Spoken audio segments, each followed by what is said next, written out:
Egameni lika Allah onomusa onesihawu.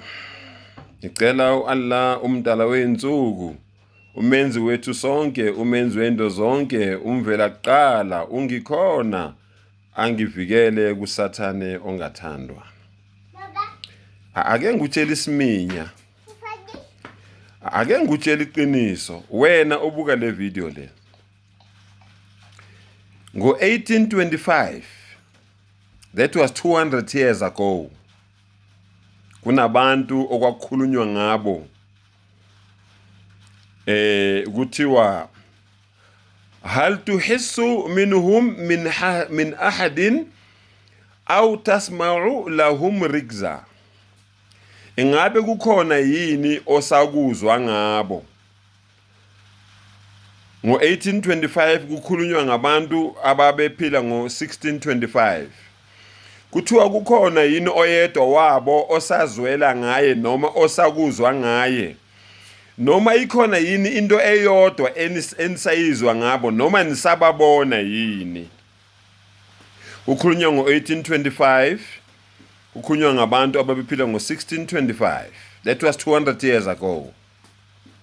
Lalela-ke, leli verse leQuran likhuluma nawe namhlanje. Usukwenzile konke, kuhle kubi, konke osukwenzile.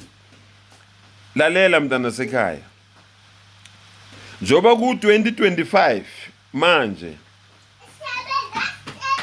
ngo-4025 kuyobe kuyiminyaka eyi-200 esihambile.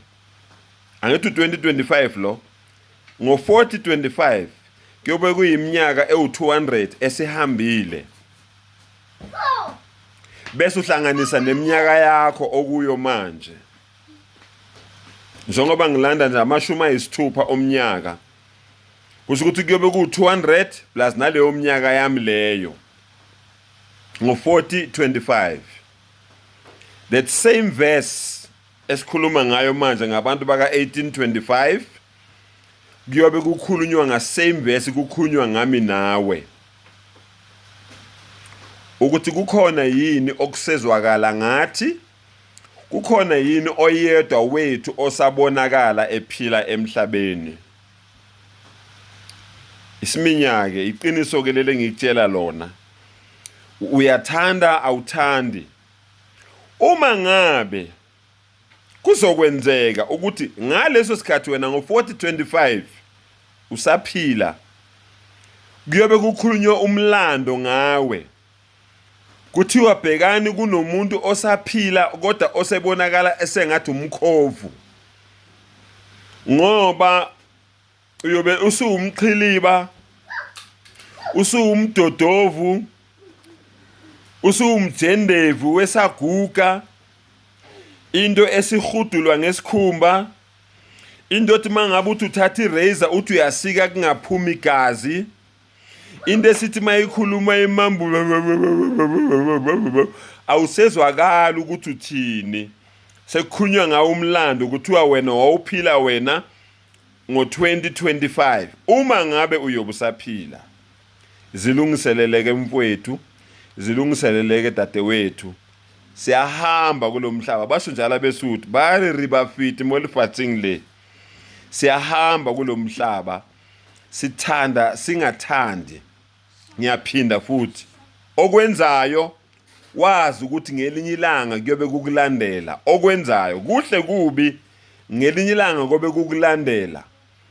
Ngalowo mnyaka loyo engikhuluma ngawo ngo-4025, uyobe usuhlale ngaphansi komhlaba ukudlula isikhathi osihlalile la emhlabeni. Manje kungani ungayilungiseleli?